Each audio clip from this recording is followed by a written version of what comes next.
Did you go to university, Joel? No way. I'm a big advocate for not going to uni. I think the government wants people to be in a box. They want to teach you to stick in a 9 to 5 your whole life, and that's what they want to teach, and that's the agenda they want to push from when you're a kid. So then they never have anyone coming above them. They got everyone in control.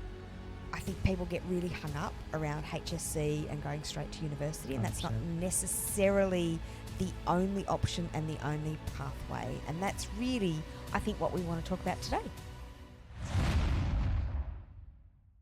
Welcome to Two Generations, One Mic, where no topic is off limits. And no opinion is left unsaid. My name's Michelle Blitzovs, and I am a Generation X. And I am Joel Blitzovs, Gen Z. And together today, we are going to talk about education, particularly because the HSC results are all out this week when we're recording. Yes, they are. And everybody was very excited about their ATARs. I saw on TikTok people getting really excited about topping the class and getting at the top and how exciting that was. I did my HSC in 1987. Wow. That's a 19, not a 20. 1987 is a long time ago. So that's a long time ago. You did your HSC, Joel? I completed mine in 2021. 2021. 4 years ago now. Whew, 4 years ago. And so I did not go to university in my first, straight after high school. Did you go to university, Joel? No way. No way. I'm a big advocate for not going to uni. But in some cases I understand with particular jobs. But we'll get into that. Yeah, I think we want to sort of start this and premise this by saying we're not anti-education. We support education. We encourage people to think about university and the places that they can go to. The point is to determine what is the right pathway for you. And I think my point around education is that there are many pathways in life that you will take, as is evidenced by my own career journey and the careers that I see many go through, and through my coaching that I do, I see people take different pathways. And so I think people get really hung up around HSC and going straight to university, and 100%. that's not necessarily the only option and the only pathway. And that's really, I think, what we want to talk about today. Yeah, well, I think education's great. Everyone should be educated on many, many things in life. But how does this country and how does the schools and things like that, how do they go about the education and delivering that education? That, I think, can sometimes be in question. And I think needs to be better in some instances. But in terms of going to uni and stuff, like, yeah, there's 100% different career paths you can take. You did go to uni later on. Is that right? I do indeed have a master's degree. So I did university later in life. I didn't do, my undergraduate was actually in theology. I have a diploma of theology, and then I had years of experience and entered a master's program, which I started at the University of Wollongong, but I finished at Charles Sturt University. Oh, I had to remember for a minute. Finished at Charles Sturt University. It was so long ago. Actually, my master's degree actually only finished in 2005. So it wasn't that long ago, 20 years ago, that I finished that. And I've done other study since then, but not at a university level. Yeah. Well, let me ask you this. Did your ATAR, did it help you in any way? Did you really need it with your career? With where you're at now as a CEO, did your ATAR help you in any way, shape, or form? And second question, did university help you in any shape or form to get to where you are today? I mean, things were different in the 80s, you know. It's when the hair was great. It was permed and I wore hot pink and, you know, which is back in now. But anyway, go the 80s, Billy Joel all the way. I originally wanted to actually be a nurse, which is hilarious now because I'm apparently not that empathetic or caring. So I don't know how I could have been a nurse, but that's what I was going to do. I did my work experience at high school as a nurse, and I was going to go to university, in which case I did need my HSC. We didn't call them ATARs back then. It was kind of a score out of 100 that we got, and I think I got like low 300s was my score. It Like wasn't. 300. I thought it was out of 100. It was out of 500 Oh. when I did it. That's about me too. I got 70. Maybe 320 or something I think I got. So I did get into the course that I wanted to do, but by then I had become a Christian and decided that I wanted to go to Bible college, where I met my husband, and I started working, and we'd bought a house during the 90s, which everybody will remember about those days, and interest rates being 15%, people. 15%. Don't complain. But interest rates will be another topic another day. And so I had to work. I couldn't study. And it wasn't until actually after I'd had my kids that I did go back and finish my degree. And it actually took me, like my master's degree, it actually took me 5-6 years to do my master's degree because I had kids. Did you need that to become well, CEO and I whatnot? did need, yes, I think so. I think there is some kudos that goes with having a postgraduate degree. And this was in the early 2000s. So I'd been a general manager in the bus company. But for me to move up, it was a requirement. All the job ads were saying must have master's qualifications. Yeah, so to get kind of to where I am, I have had to have that degree. Whether now people are being appointed into CEO roles without degrees. I have seen somebody recently appointed who does not have a degree but has years of experience. So I think it does depend on your profession. Well, yeah, I think my thing is, I think with your generation of people, if you're saying back then you did need a ATAR or degree for jobs, maybe that idea is still planted in a lot of parents' heads that their child needs the same thing. When I don't think that's the case at all now. I don't think... I had look, I'm not in some high stature place where I'm making a bunch of money or anything like that. But I know of a lot of people that are, which did terrible. I mean, my ATAR score was 70, which isn't the worst. But, like, a lot of people... Was that out of 100? See, yeah, I'm his mother and I don't even know because I actually don't think it matters. No, I don't think it does at all. Very much. Unless you're going to go into medicine or surveying or one of those very important law, careers. But I'll say this about every single person I know from my school. I mean, if they're watching, I can't... From my knowledge, the people I know that are doing like things like law, and same with some of Charlize's friends and people she knows, people doing law and things like that, they're just finishing uni like now or next year or something like that.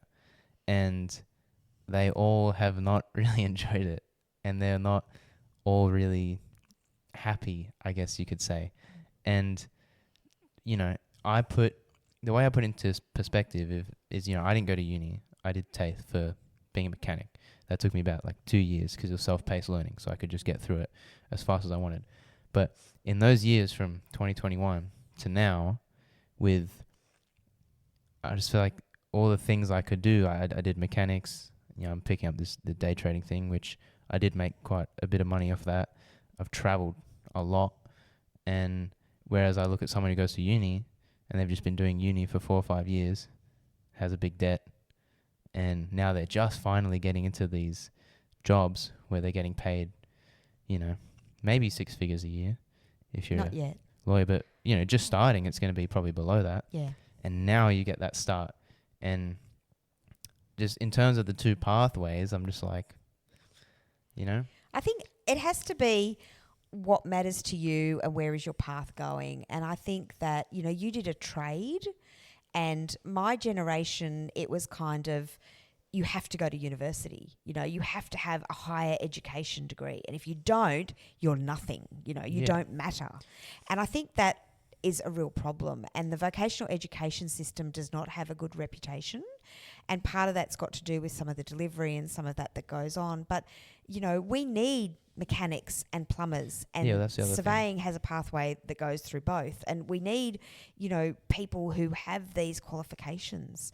And not everybody should go to university. Not everybody is suited to that kind of professional pathway. And not everybody is suited to a trade. Yeah. And I don't think we spend enough time in schools trying to help kids understand what could be the best pathway. I get to the privilege now of working with a lot of careers advisors around the country in high schools, and they absolutely want the best thing for their kids. And they really try now to guide them into what could be the right career pathway. Do you remember meeting with a careers advisor when you were at school to try and help you through choose your path? Yeah, and I think I just did it with you in the city. Yeah. But like, yeah, I never really knew what I wanted to do, like in school. And I think like my more point is really more directed to people who are like me, who didn't have an idea. And I think if you have no idea what you want to do, jumping into a uni degree is where I'm like, I feel like you shouldn't do that because it's a lot of money and it's a big choice. So like, I guess that's why I chose a trade. Even though you are locked in with a trade, I guess. But like you're saying, figure out what you like. And I liked cars. And that's why it was like, okay, I like cars. I'll become a mechanic. And my idea was I'll figure out what I'm going to do while I'm a mechanic. And I did. Within a year or two, I instantly was like, this 9 to 5 hard labor is not for me. And then that's where I started doing my research on online things. That's where I found trading and whatnot. Yeah. What was your question? I think one of the challenges that we have, and I remember when both you and Anna went through HSC, and the absolute pressure that is put on kids today to do well in their HSC. It's like their whole future rides on these few exams that you're going to do. And I even remember when I did it all those years ago. Yes, I can remember back that far. Just the pressure that I felt to be able to write out all this stuff and to remember all these dates and, you know, all that history and all those things that, you know, from what I studied and what I did back in my day, it was home economics was one of my subjects. You know, and you sort of had to have your whole future planned out. You're expected to know this whole journey that you were going to take. But life is the journey, you know, and the decision that you make when you finish your HSC may or may not be where you end up.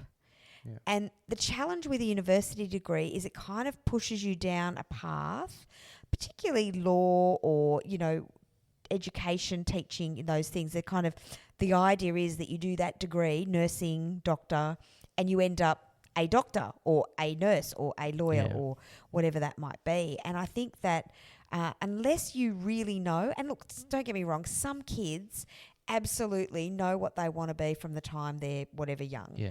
And that's great. You know, if you know what you want and you know that calling, I guess that is on your life, then absolutely that's what you should do. But some people, I think, don't know what they should do. And careers guidance counsellors, whatever they're called, different states call them different things, you know, they try to guide people based on their knowledge, based on what they're good at school, you know, those things. Because, like, we're all expected to work. Like, you go to school and then you get a job, right? Mm-hmm. And we kind of frown upon people trying multiple jobs. You know, I've had a few young people work for me in recent times. And, you know, if they're with me for 2 years or 3 years, that's great. I don't expect my staff to stay with me forever. That's another big generational difference, I think. In my mum's generation, baby boomers, you know, people stayed at a job for 20, 30, 50 years and then they retired. And I see it in my surveyors. You know, they've chosen surveying as a career path and they stay in surveying and they're almost expected to stay in the same organisation for their whole life. Yeah. I don't think that's natural. I don't think that's good. Stay in the career, and fortunately with surveying, you know, there's multiple different paths that you can go down, a bit like doctoring. You know, you can be a GP or a skin specialist or a surgeon or whatever, you know. Most, even law has different areas of law that you can study. So I'm not saying don't do that. I'm just saying that, you know, be sure, I think, before you go there. And my biggest concern is about the pressure that we put on kids to know what the rest of their future is going to unfold for them. How do you know? I mean, you've had a couple of jobs now. Anna at 24 has had a couple of jobs. Charlize at 22 has had a couple of jobs. Harry at 5 has had a couple of jobs. You know, and I think people in your generation are changing jobs every 2 to 3 years. Yeah, I agree. And what's wrong with that? Like, you shouldn't have to start. I've only had 4 or 5 jobs in my whole life, right? 50 years, 4 or 5 jobs, that's it. But the job I have now is similar to the job I had before. So I've chosen a sector or an industry to work with. So I work in the association sector because I love the people and I love all that's involved in that. But there's many associations. In fact, there's an association for everything. And so if I wanted to, I could move around, but I love mine, so I'm going to stay there. But, I feel like I found my niche. You know when I found it?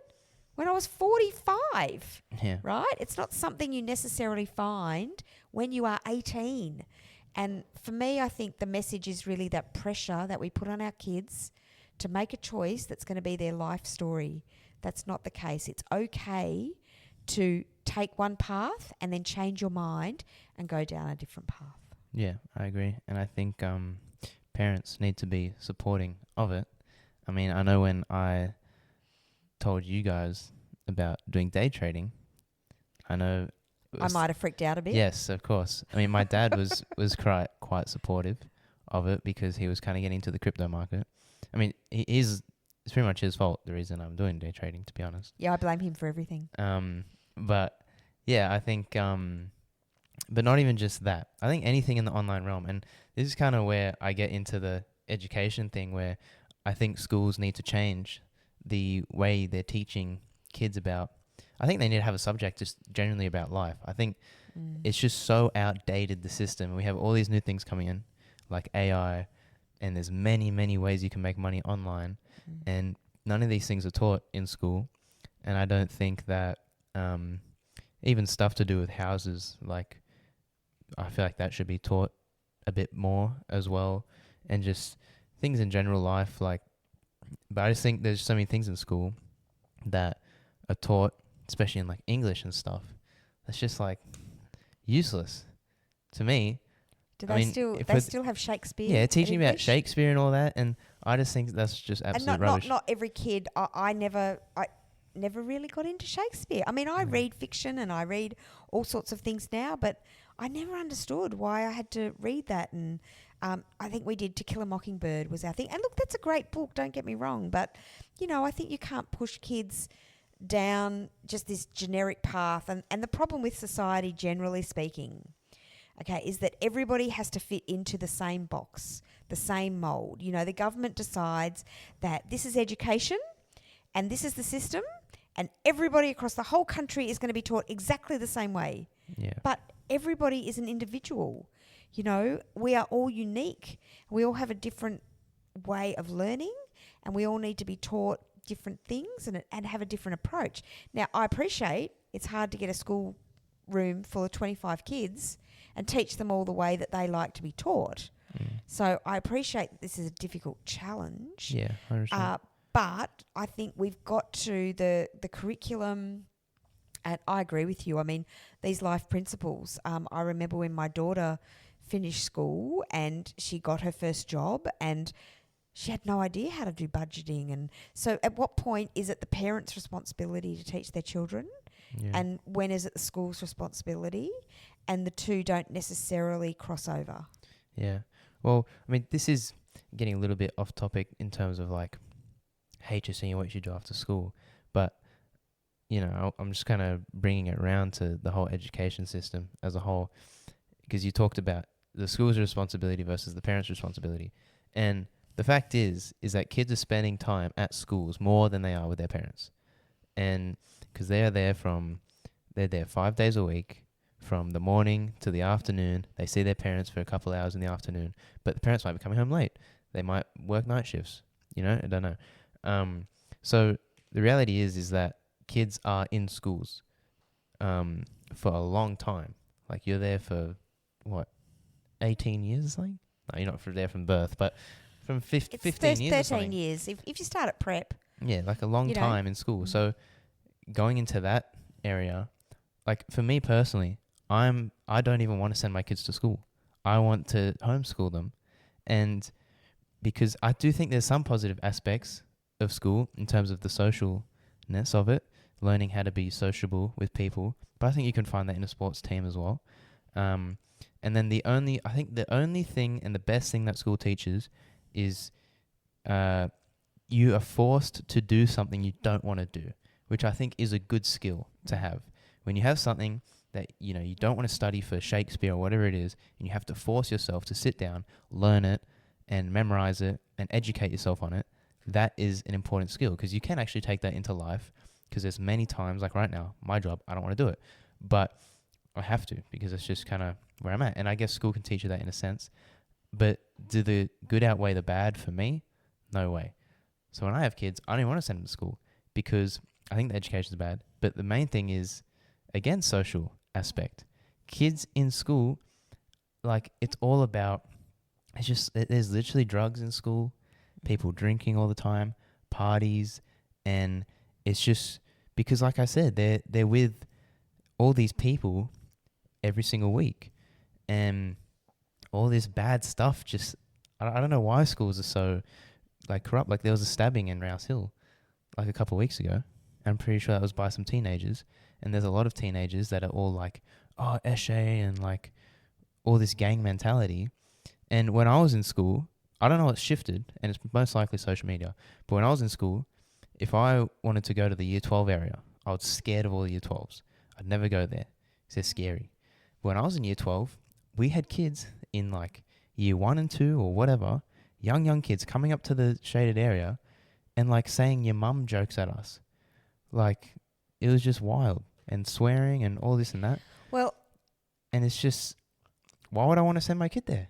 When I've seen it firsthand with the influence, and you can have, you guys did great, but you can have great parents that are Christian or whatever, and their kids can just be off the rails. And I think it's their environment. They're surrounded by these school people 5 days a week, and the environment in school is not good. And I don't know how to change that, and I don't know how the schools are really meant to change that either. Well, I don't think it's ever changed. I went to school in the 80s, and it was exactly the same. There were drugs, there was alcohol.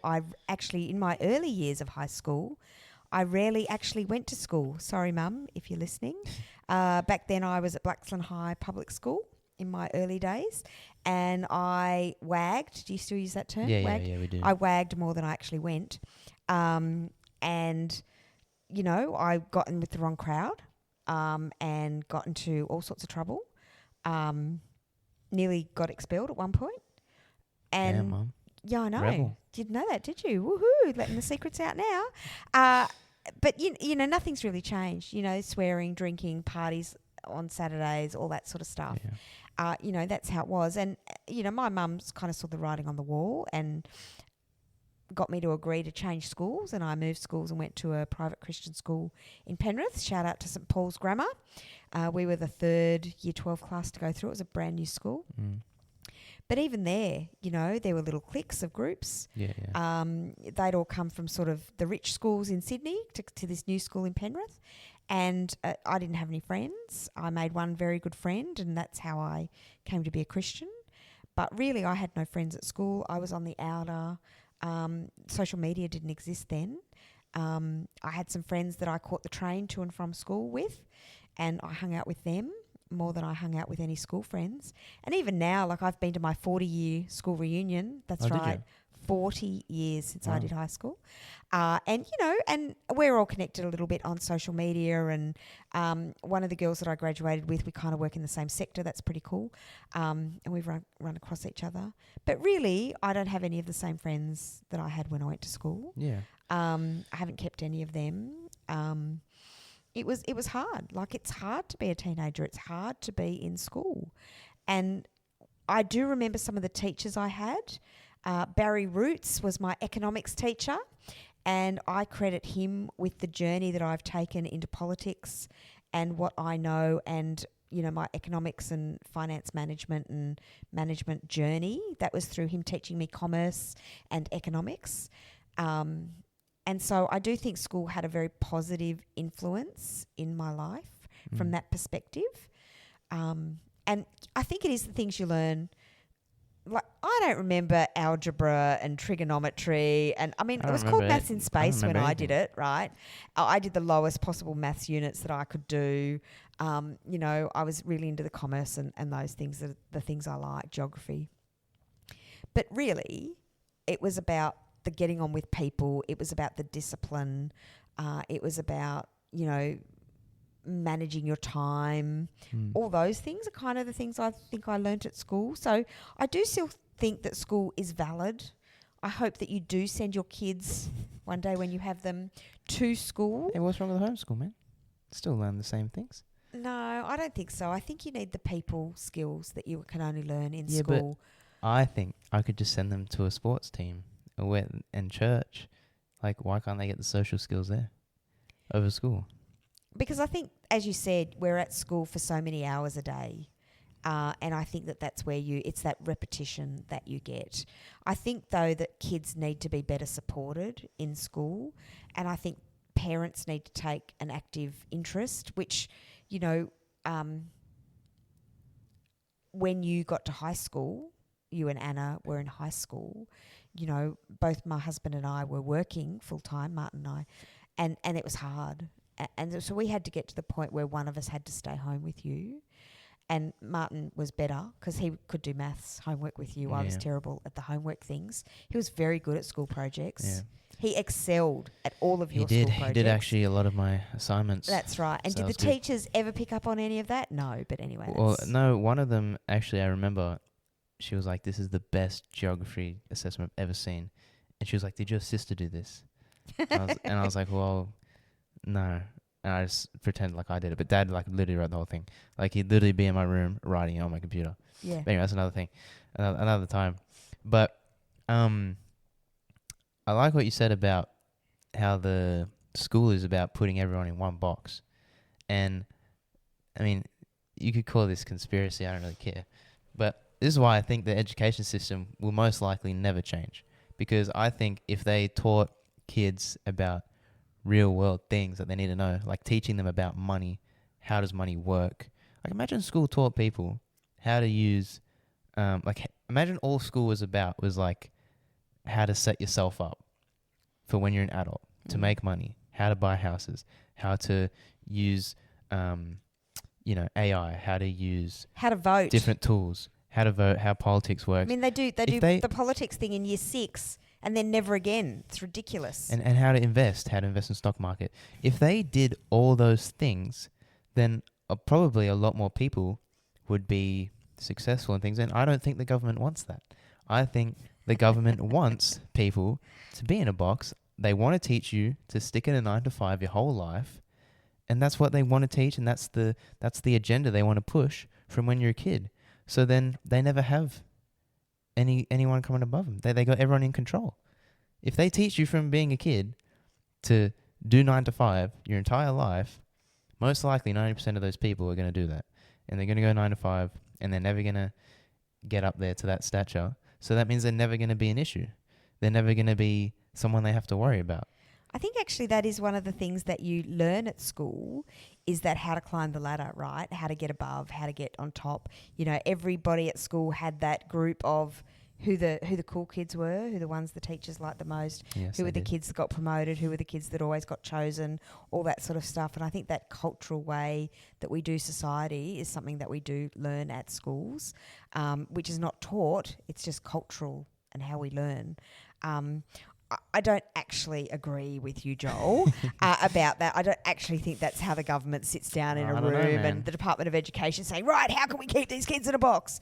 I don't actually think that's the case. I think it's more about, you know, they've got to train the teachers to teach, and that's hard, to train teachers to teach quite a unorganised and very diverse group of students. And how do you pull 25 10-year-olds together and 25 15-year-olds together and 25 5-year-olds together and teach them all the same thing when they don't all learn the same way and they can't all sit still in the same fashion?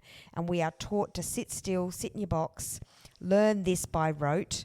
learn this because we said this is what you need to know, and they don't come out knowing about housing or unless they did that subject. Exactly. Right? Because it is taught a little bit in commerce or whatever it's called now. That's what I mean. See, we're teaching things that you don't necessarily need in life. Yeah. And like that's a flaw in the system. But like I said, I don't think they would want to change that. You know what I mean? Yeah. So that's what I think. So this might be one that we might do some more on a little bit later. Yeah, we'd love to hear your thoughts. By all means, comment below. Feel free to disagree with us, but please do it in a polite way. We'd rather not sort of have people abusing us on our comments, and it's okay if you disagree with us. No, but by all means, share your comments, share your thoughts. Share this podcast with somebody if you think that it's a topic that you could get started with. And why don't you grab somebody in your circle and sit down and have a conversation about HSC, about university, about the future of education. See what you think. Together, we can change society. Maybe. See you next time.